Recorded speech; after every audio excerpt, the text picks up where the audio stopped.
Hello, Magic players, this is Draco, and today we have episode 2 of Running the Gauntlet, a series where I'll be bringing modern Merfolk into all the big matchups that I see right now in the metagame of Modern. And this is a great episode. We will be meeting Living End. My buddy Jeppebc will be piloting this deck that seems to be really strong at the moment, performing really well in many big tournaments. The fish needs to be strong against that specific deck. So today I'll be taking the mono blue guys and Jeppebc will be handling Living End. And before we go into the action, I want to go through both decks and then we can call in Jeppebc and activate the battle and see how we perform. So let's see here. This is the deck that I'll be running today. Not much to say here. This is a relatively unchanged list from what I've normally been using. We have the 8 Lords and we have 4 Sideboarding, 2 Spreading Seas. We want to really try to race that Living End deck before they go off with their combo. We have a little bit of spice here with 3 Force Negations, 3 Solitude main and a couple of Dismembers. Of course, the Dismembers and Solities are not really hot in this specific matchup, but we do have some interesting stuff in this sideboard. We do have a couple of Flusterstorms. These could be potentially really strong against Living End. Excited to see that one. We also have a couple of some basic counter magic, some Relic of Regentius, and of course, Chalice of the Void. This card is hugely impactful against the Cascade decks, so we're going to see how this performs today. And just to have something as a reference point, let's see what Jeppebc will be playing today. So Living End is right now doing extremely well, and Jeppebc took inspiration here and looked into Andrew Bader's list, who got first place at SCGCon. At the 20th of March. So this is of course not the most recent deck, but a really strong list he's running here. So the deck aims to have a lot of cards that can cycle. We can see Curator of Mysteries, Architect of Will. You can cycle these cards.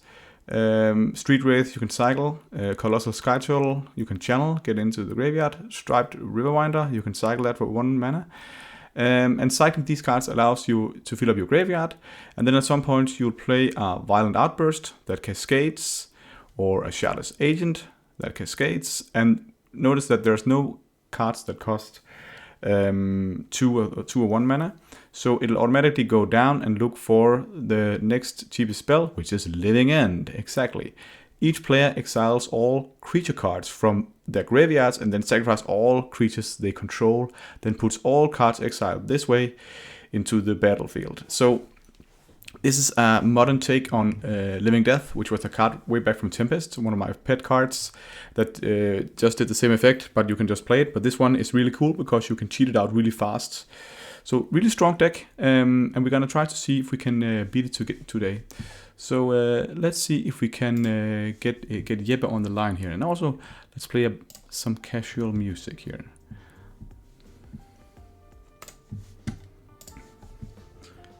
And I think we got it here.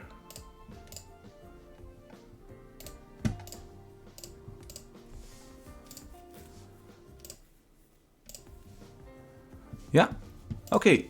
We are waiting for Jeppebc. Jeppebc, a little animal here up against the fish, and this hand is it's a bit slow. We are on the draw though. I think you can keep this on the draw even because you have a Force Negation. Dismember is not hot, but the Either Wild can help us here. So let's keep this. We have 2 chances of drawing a land, otherwise we'll just be able to get out of it from Either Wild.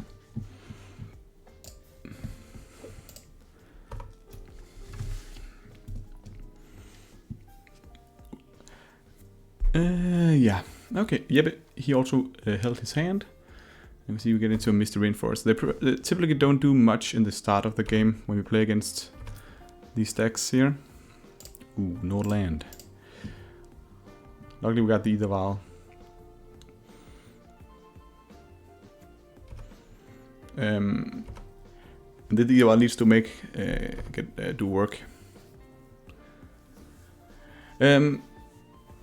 So we want to be aware of when they can resolve the cascade effects. That's all this is all about. They'll just cycle a lot in the start. He didn't cycle a card here, that was interesting. Let's see if we can draw a land. And then, of course, on 3 they can, but if the graveyard is not filled up, it doesn't really matter. Luckily we drew a land here. Really good. And here, I think we should just try to get out our Adept. I don't think we care too much about the Trickster. Let's just show him that one. Draw a card here. We probably pitch the Trickster to the Force Negation. We just need to put pressure on. And then we have the Force Negation up. I think now he starts cycling his creatures.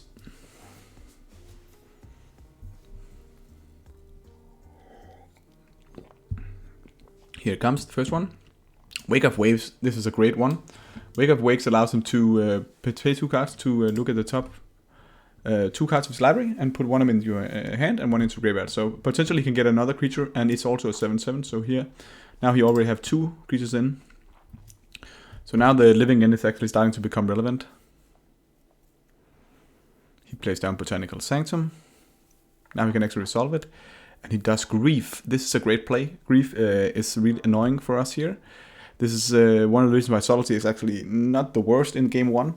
Because we can't do anything about the Grief, and he'll take the Force Negation, clearing the way for his living end here.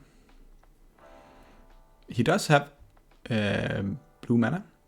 So we are unblockable with the Lord.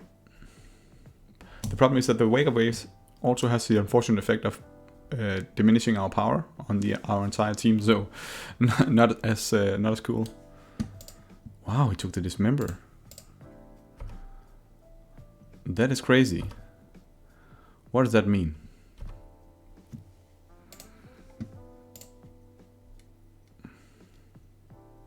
I suppose he's gonna do it now. Wild Outburst here. Okay. Not much we can do about it because we have no mana. He can do it a turn faster than us. Wild Outburst here is so nice because it's an instant speed. So really smart by him. When he looked on it, because we can't counter this. We are 1 mana short, so we just need to make this happen. That's why he took the Dismember, because he didn't want us to use it against the Grief that's come in.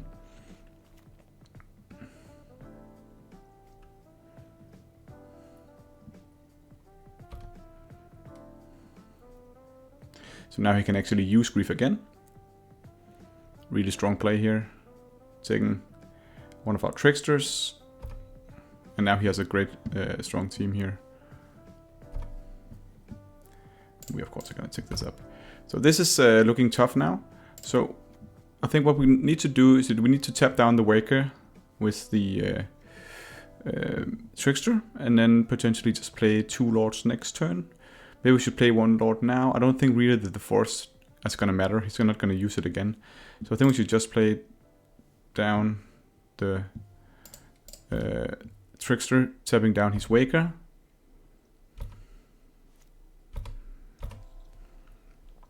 And then play a Lord next turn.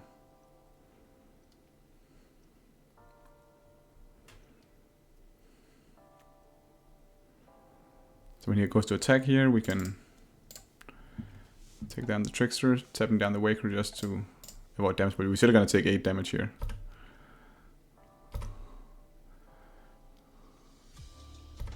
What we can do about this.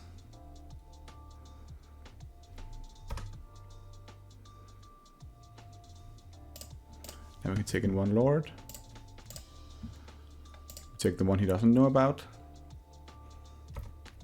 Jeppebc, you are really hitting us hard here. Let's keep this on 2. Spreading Seas, not interesting. We might as well use it. I think we should just try to keep him off red. He has all the other mana.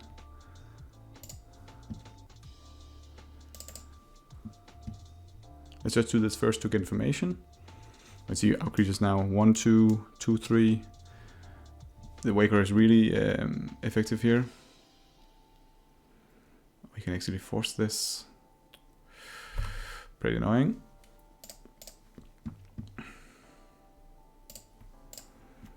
We're kind of all in.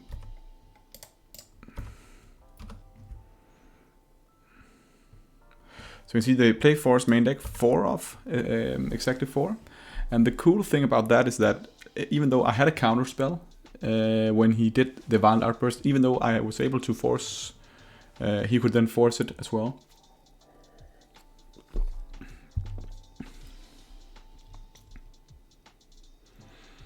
And the reason why I really wanted to test this matchup out is simply because it is a really strong deck.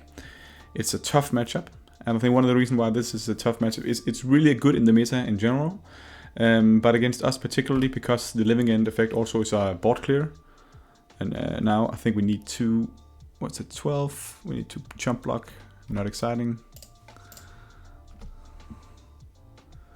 I think this looks like we are almost done, and we can even now cycle this to put a trample counter, and I think that does it. Pretty cool. Take this, and then you can also cascade. Haha. I let him know that was well played. He got a trample counter. Okay. So sideboarding against this matchup. Some of the things that we want to get out is the Spreading Seas. This is just too slow. No need to sit around trying to do that. We want to get the Subtleties out. Yes, I know I talked about it against Grief, but that's way too narrow. You can also argue it because there's a little neat trick you can do where you can use, when they resolve the living end, you can evoke it. So you get it in the graveyard and you get a 3/3 flyer. I just don't think that's the right strategy. I think that's something you can do in a heartbeat. I just think that's a wrong strategy to go for. I think you need to be able to find out what you're going to do against them. And my aim is making them not resolve living end at all. And if I don't want them to resolve living end, I don't care about this member either. So I get this one out. I'll take one Svaelun out because it's a bit too slow for my liking in this matchup. Still a threat though. And we can bring in 2 Chalice of the Void. This is exactly why they're in there. Notice how much they use their graveyard. This is why the relics are also really good. And then we want to get in the Flusterstorm. 2 Flusterstorms here. And we have 2 counterspells here. And of course, I know that there is a lot of different things you could do in this case for sideboarding. What I'm testing out here is Flusterstorms particularly and Chalice. I know many people are running counterspells, and this specific sideboard only has 2. I think you need to get all the counterspells in there. It's not an optimal answer, but it's something. And then just the last cut, I think we should just cut down on something. Let's see. We could just cut down one of the masters. I don't think it matters too much. Otherwise, we could check it down to Svaelun as well. We just need the early pressure here. But let's just take one out, master one out. I think all this is really great to get in there. Yeah, let's go for it.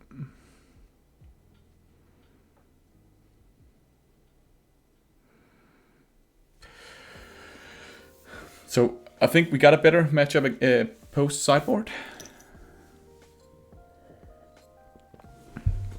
One of the things I'm interested in is to find out Chalice for 0. Can that do the work? We know that they probably have an answer for that. That could be really strong. What about Relic? Also real nice to have that. And we choose to play first here. Okay, so the problem with this hand is that it doesn't really have any of the answers we need. That's always a risk. We don't have that much draw power in this, so he might just be able to resolve a fast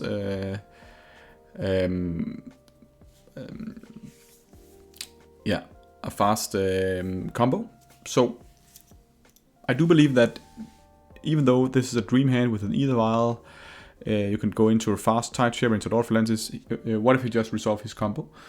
The living end kills off Svaelun, even though it would be an indestructible. So I think we need to mulligan this. We need to have answers to his combo. He's gonna have the combo almost always. So I think we should actually mulligan this hand, even though it sounds crazy, because it's a good hand. But we need to have answers. Otherwise he'll just do the combo and win over us. This hand is better. We do have the force negation, and being on the play is decent in this case. They don't necessarily, you can see here the deck here, they are gonna put in some mystical disputes against us probably. So I think Kevin is decent here. We're not gonna bank on force negation as a card that's gonna help us out as a hard cast necessarily. So we could consider just putting back Mutavault. I think actually that would be decent. And then we just take back Mutavault, and then we can just play out multiple Tideshapers in a row. And let's do that. We need the blue cards to pitch to force, and we need to have blue mana here.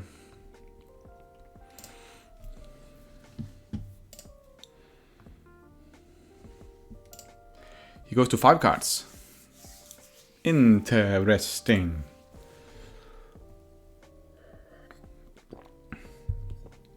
Can't say that I'm sorry for him. He plays a really, really funky deck. I actually love the deck. I love the fact that it's like a rip on this old card from way back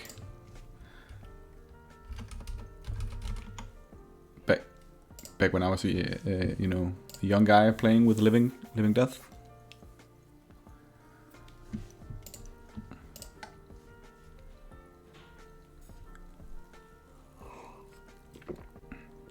Let's see what he does. And in the meantime, we can talk about Living Death. The original. Check this one out. I'm a big sucker for original cards. So Living Death here, you can see these skeletons, they are really shoveling. And this is the original. Set aside all creature cards and all graveyard, then put each creature that is in play into its owner's graveyard, then put each creature set aside this way into play on its owner's control. So exactly the same kind of effect Living End has. And this is actually banned. So that's why I have to play Living End, right?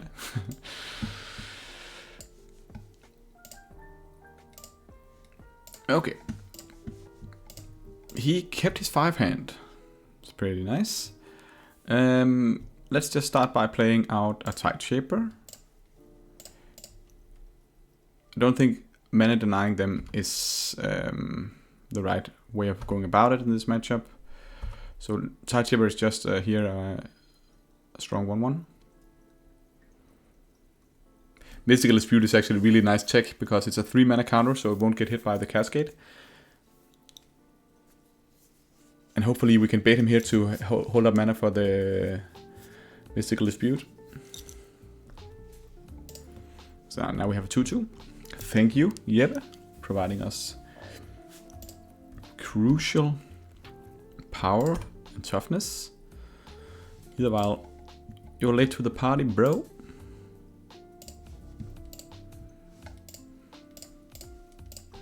We get the master down here. He can't counter it. We can hit him for 3.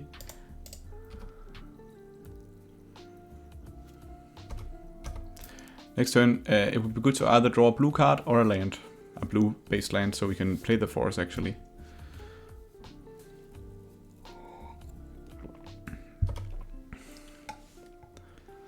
He can resolve a Shardless Agent next turn, so we need to... yeah, that's actually decent. So now, let's just do this, and then we can pitch the Tideshaper if he has a...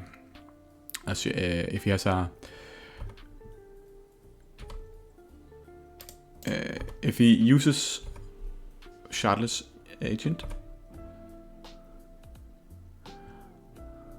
Our problem is that he can still resolve just a Living End just to put in damage here. Yeah, he might do it. Hopefully it's from Shardless Agent, not from Violent Outburst. If he has Violent Outburst, we are not in a good shape. Because we didn't manage to draw a land there. So, let's see what happens.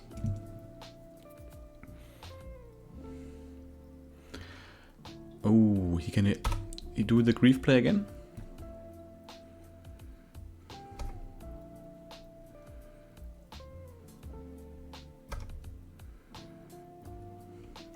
And now we can resolve it.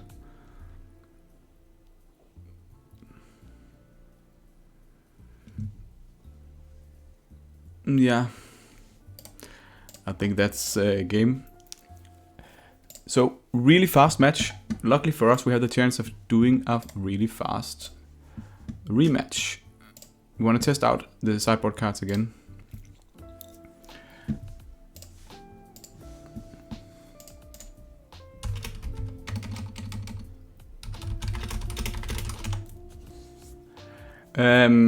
So he really beat us handily. I think the Grief plays amazingly.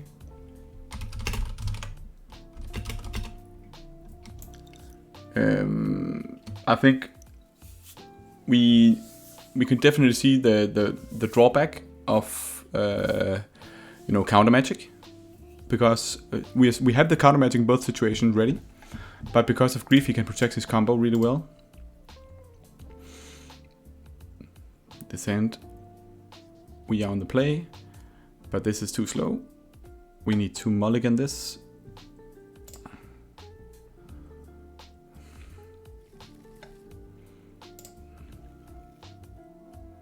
So we need to keep this though.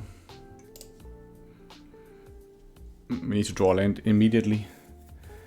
Let's put down a master.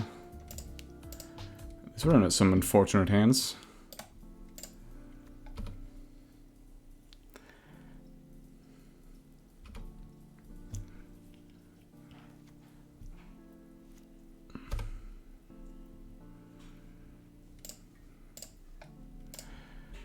Not ideal, but Force Negation was a good draw.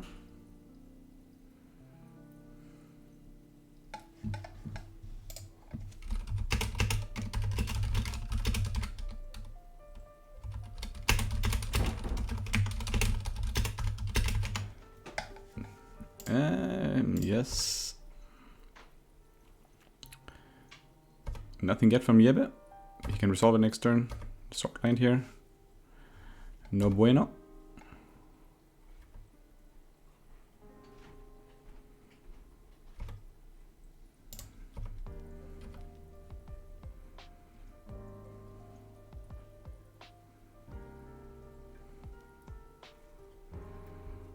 Now we can use Waker.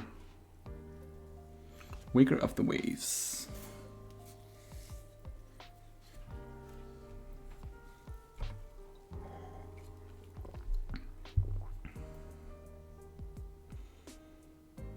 And now I can Grief. So we can actually already do this. I gotta say that from this testing, it seems like the Grief is really hitting us hard. It couldn't be able to hit the cascade if I had Shardless in the other game, but it does a good job of removing our counter magic from our hands. So there's that. There is that. What is he taking now?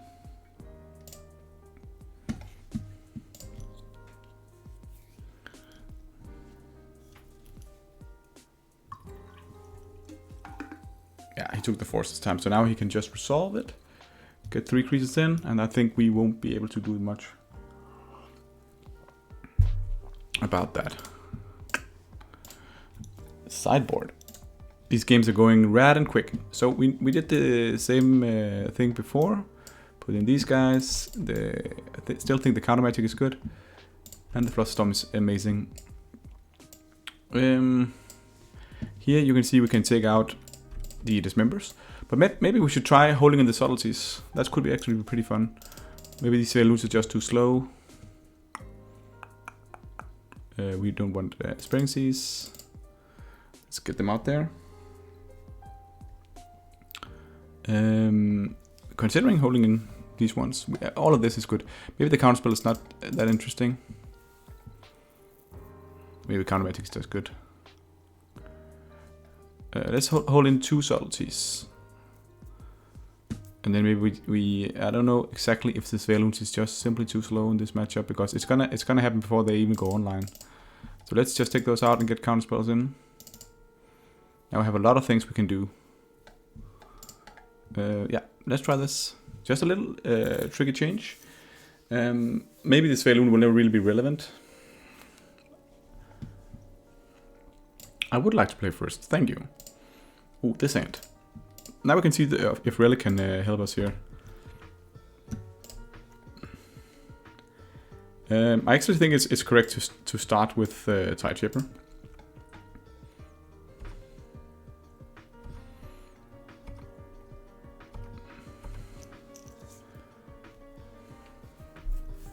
Because he won't even, we can't be able to do it now. So, but now I think in this case here, even though Adepts is interesting, and Master is also interesting, I think there is an argument for getting the Relic in now to holding them down. So we can either get in the Relic or getting the Master. Actually, I'm considering just being conservative, playing the Relic. He might also start, doing all these kind of things. So I think I want to be conservative. This is not necessarily a matter of speed. I could have turned out the clock here, but I think you need to have the Relic out.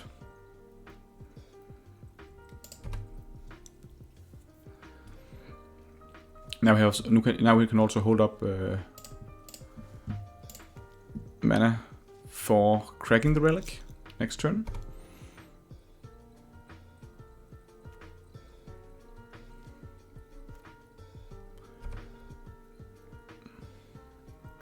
Relic of Progenitus.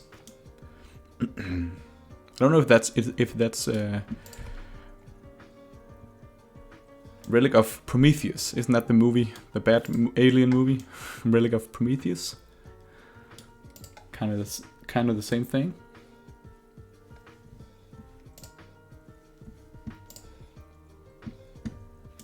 Oh my, that's good.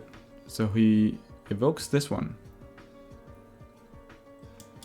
That's pretty nasty.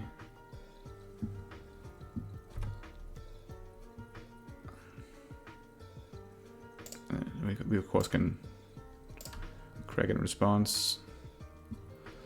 Draw a card. Good tech by him. This is one of the things that can do. So maybe we can see if we can draw a Chalice here. We drew a Flusterstorm. Pretty nice.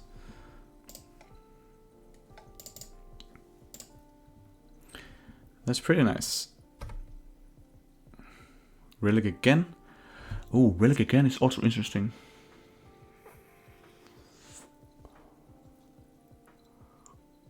I think we should go for Relic here.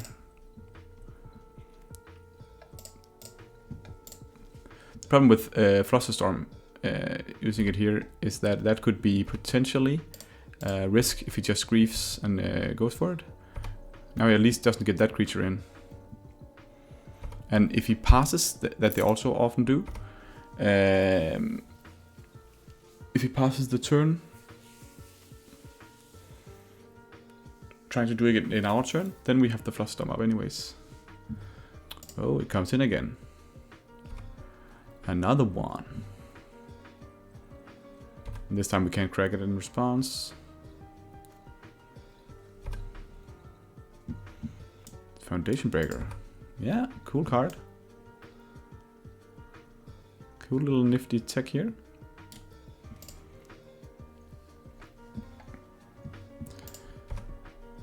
Yeah, so he had some answers to some of our things. Ooh, but this is great. Let's just get the Oborov down first. We want to play the Chalice now for 0. Because now he uses both Foundation Breakers and we can play Chalice for 0. What can he do here? He just cycled the Striped Riverwinder. Spawns. Maybe he's looking for Force Negation, but he doesn't find it. And doing the math, 1 extra Lord, what would that matter? It would be 8 instead of 6. I think this doesn't matter. I think we should just hold up Flusterstorm. This is looking decent now. Maybe we need the Chalice in this matchup. Maybe we need this card. This evil... Is it a lady? An evil lady doing evil stuff?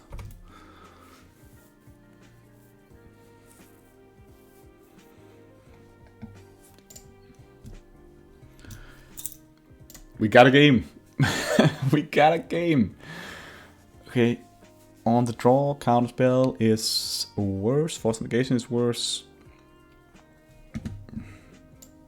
But actually I think it's correct to side out these Svaeloons here. Maybe the subtlety is better. One more subtlety instead of a counterspell. One more subtlety instead of a forced negation. Nah, I think 2 subtleties is enough. Maybe we want to take out a vial for a subtlety on the draw. Does that make sense? Doesn't really, right? It's just interesting, you know, it didn't really matter the speed we went in with. They're gonna resolve the combo, probably no matter what. Let's just go over this still. We still want to see if subtlety is good enough. I don't know if it is. It could be good enough. Okay, now we get to see the power of counterspell. I think this is a hand we need to keep, even though we are on the draw. Damage is not really relevant, so but let's see if we draw land. He plays down Botanical Sanctum.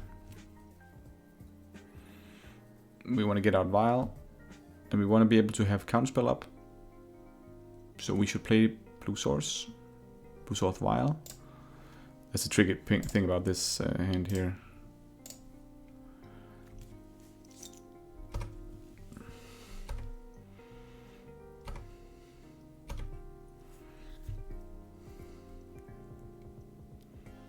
I need to cycle the Architect of Will. It's a really cool card, Architect of Will, actually.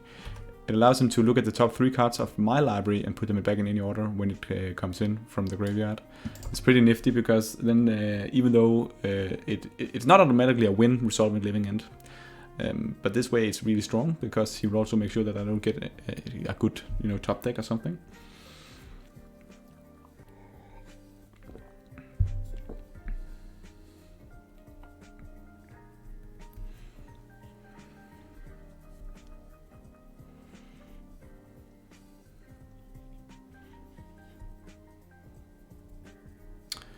Okay, Jeppebc, what are you up to? I'm gonna ask him what is the animal. What animal is your avatar? I'm not quite sure.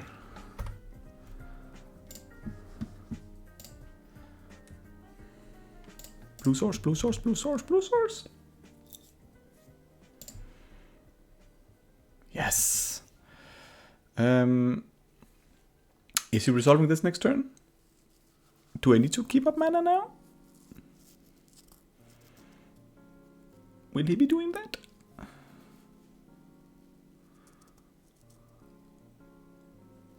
I think I need to, right? It's only an Architect of Will he's been putting in.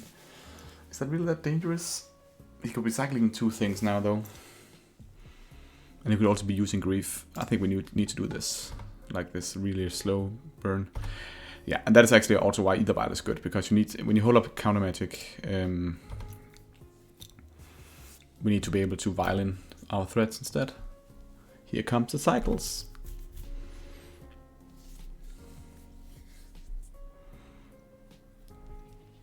And this is also why Trickster is nice. Because Trickstering, instead of the counter, I just think it's too dangerous not to hold up counterspell here. Too dangerous.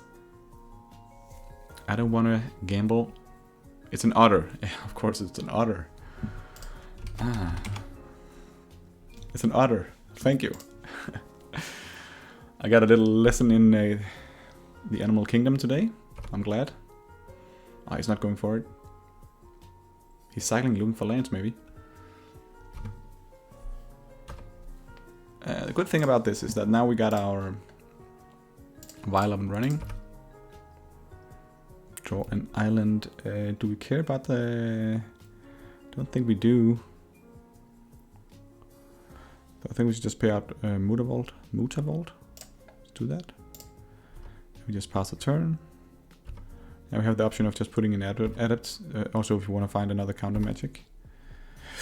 That was actually bad to play the Mutavault. We should have played the island in case we could top deck a Flusterstorm.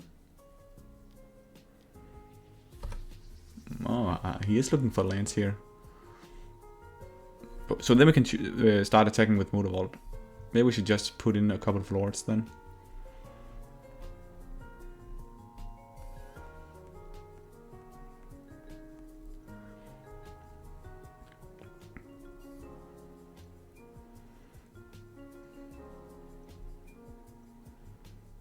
We can put in a lord and then a lord on our own turn, and then we can hit for 3 with the lord and 4 with Motor Vault. That's 7. Now he puts in Grief, and we can counter Grief.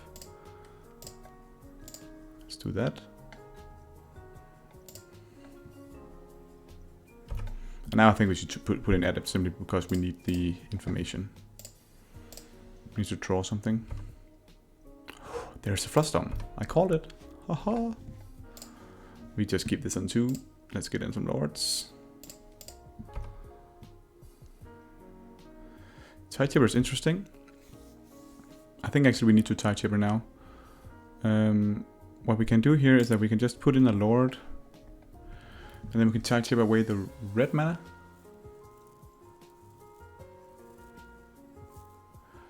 Yeah, let's do that.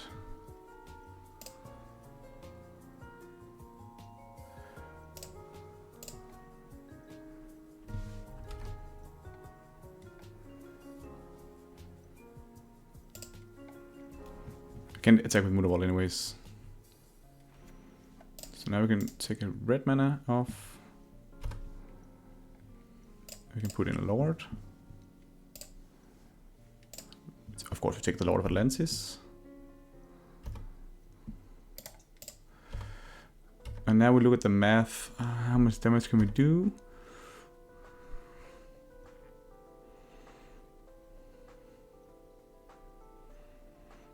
We can double out next turn. This Flushstone needs to work.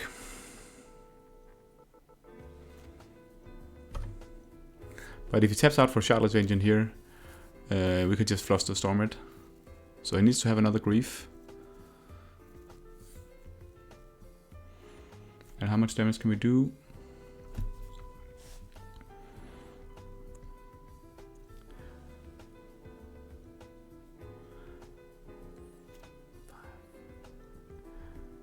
Yeah, we can kill him next turn by double lording.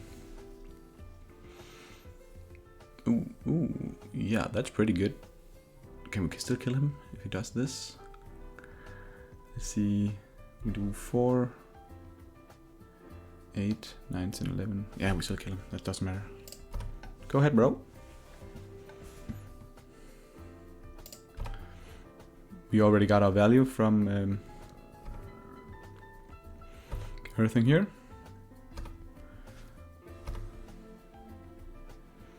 We draw a Borrow.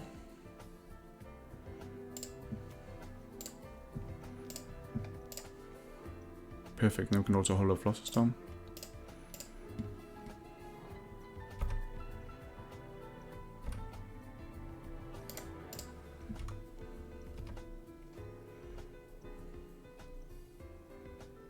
GG's. So we got 1 each. I'm pretty satisfied actually with how it went. That was a couple of games we did there. I think that some of the earnings here is that. Ooh, but Jeppebc actually says we should take the last one. That's actually right. We are 1-on-1. We need to do all the way through. Yeah, of course. I'm too fast ahead of myself here. We should do the last one. But we like our sideboard now. And now we are 1-1 in games. I'll challenge him.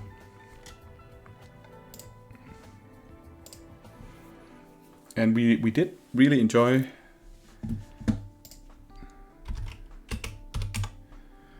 I did enjoy the games where we could resolve the chalice.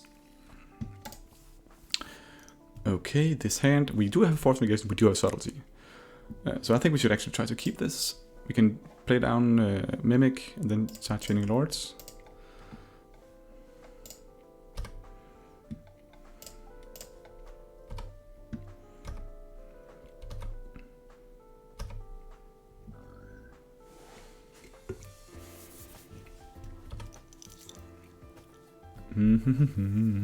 Botanical Sanctum. I think here, because we know there's not going to be a threat, I think we could just play out the Lord. Then next turn we can hold up Force Negation.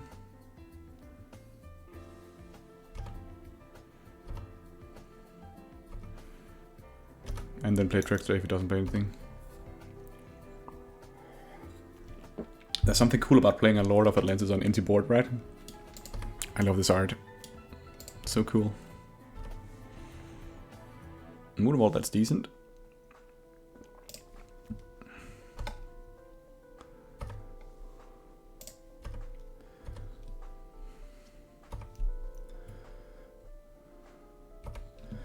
So now we do have a lot of different interesting options now.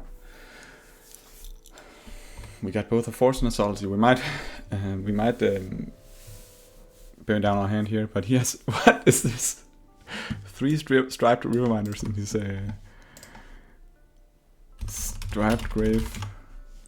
That's just these are really nice. And he goes for that one. Perfect. So now we can subtlety that one, taking away the... I think we should probably take away the Lord here.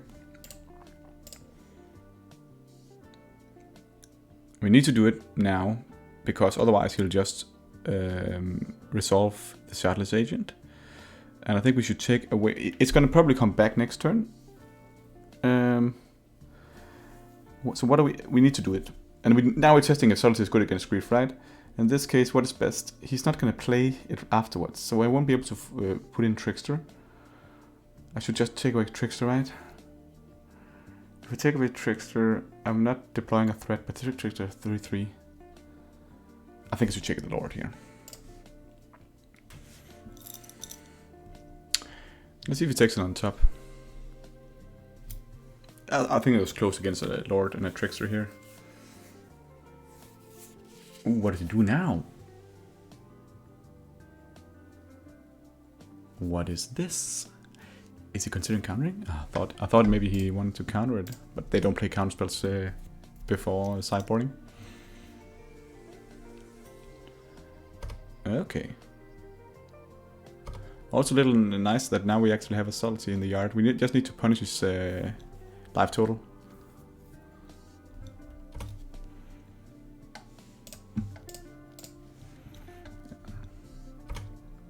Maybe he does it now. Yeah? No? Okay. We need to hold up mana now. What did he do with the... It's on top, so it's going to come in next turn. So we should just put in as much damage we can. He's going to play Grief.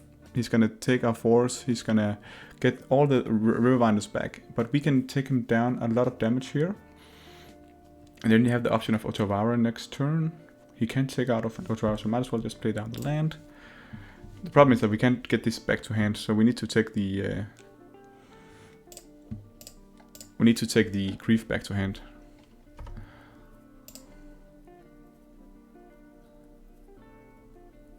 Oh, can we attack here?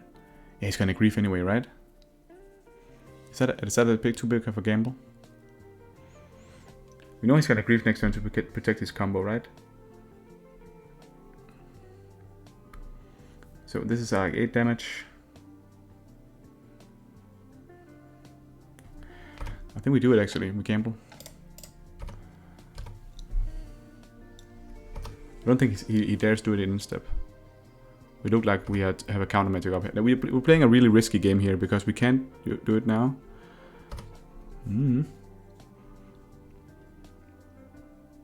He's gonna Grief us next turn anyway, so I think there's no need to try to be smart here. Now he's on 9, which means that the subtlety can kill him. If we draw really well. So he's gonna Grief now. Yes. We couldn't counter that anyways. So in that case our Force Negation is pretty dead. But we do have a Flyer. And Otawara.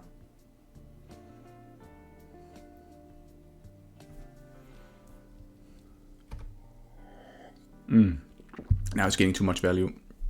Look at how many creases he's getting in from the Oof, Shardless Agent here, strong. What a cool card, by the way, Shardless Agent. It's really nice, a nice picture as well.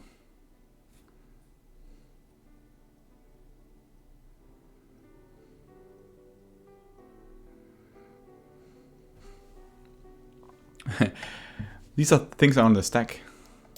Can do it. Okay.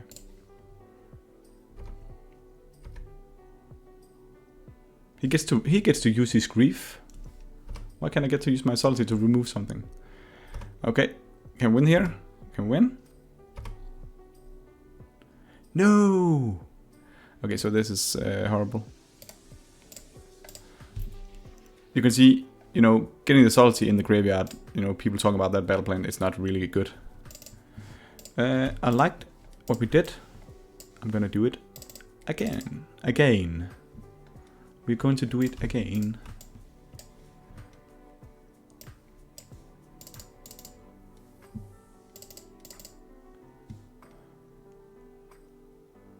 So what we do is that we take out all our Svaeloons, 2 dismembers. I never side out all the Svaeloons, but I actually like it here.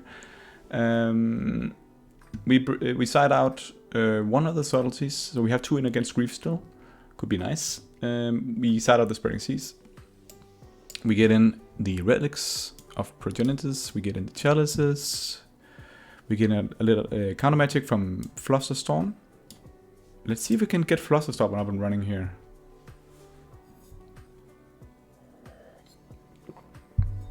I won the die roll. We won it. This hand. Oh my god, we have all the right things, but no mana. Imagine if one of the Flusterstorms or one of the Ether Vials would be a land. But this is too slow. Mulligano. Okay, I can live with this. We just put back a Waterlogged Grove. Yep. Say done here. It's good. This is a decent hand.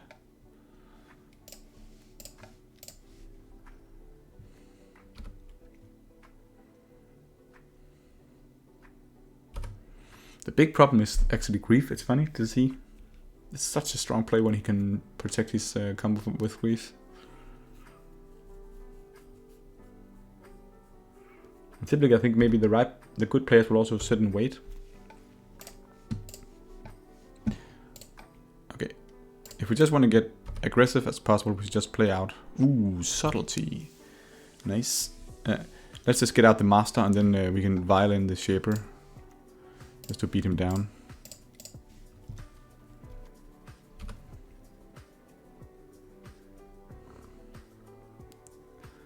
Of course, a bit risky if they have Mystical Dispute. But we need to be aggressive. So we can see we can beat him in for 5, going down to 12, and then we have a Flusterstorm up. We just need a blue card next turn. Give us a blue card.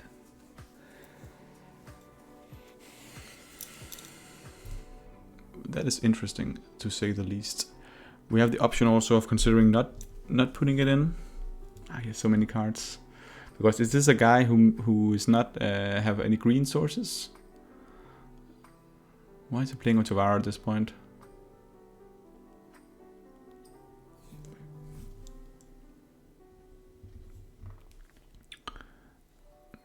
Why is he playing at Otavara?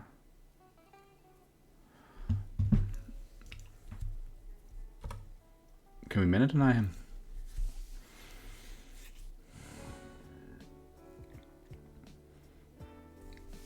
I think it's too risky to go for that line.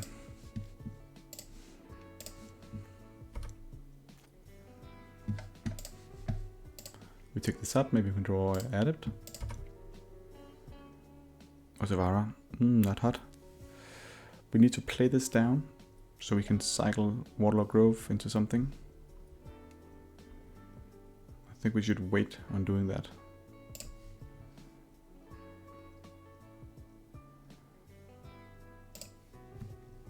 This way we can both cycle and hold up Flusterstorm.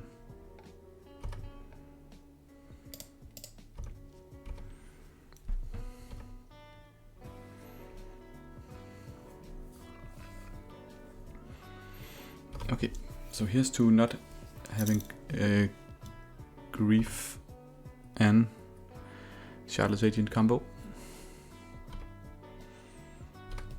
If he has Grief, we need to crack the Warlock Grove to see if we can get lucky. Oh my god. That's absolutely horrible.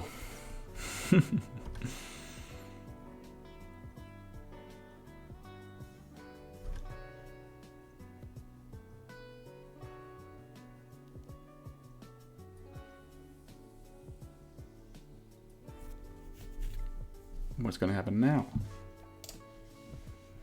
Shardless Agent. That was rough. I think we can safely say that we are done for here. And Jeppebc managed to get the last one, but it was fun to try. I got it handed to the guy. We needed to draw the Chalice, but it was fun. And I think that it's a difficult matchup. I think we need to have our answers lined up. We need to have the Chalice and the Relic. We had one Flusterstorm here. And you can see the counter magic is sort of a drawback because, you know, they can play around it. We didn't get to resolve a Flusterstorm, and it seemed like actually Chalice was the best solution against it. And Relics as well. But I like having different options, but really fun to see. And I hope you guys got some value from looking into the matchup, and I know that we're gonna meet a lot of living end guys. So I think I think it's a difficult matchup. We can have good draws, but let me know what you think. What should we be doing here? Is there anything from the sideboard we should change? Is there anything in sideboard strategy? Should Subtlety go out? Is Subtlety actually good against Grief? Some of the things we were seeing here is that Grief really managed to plug out the really important counterspells at the right moment. So let me know what you think in the comments, and hopefully you will beat up on Living End next time you play them. See you guys.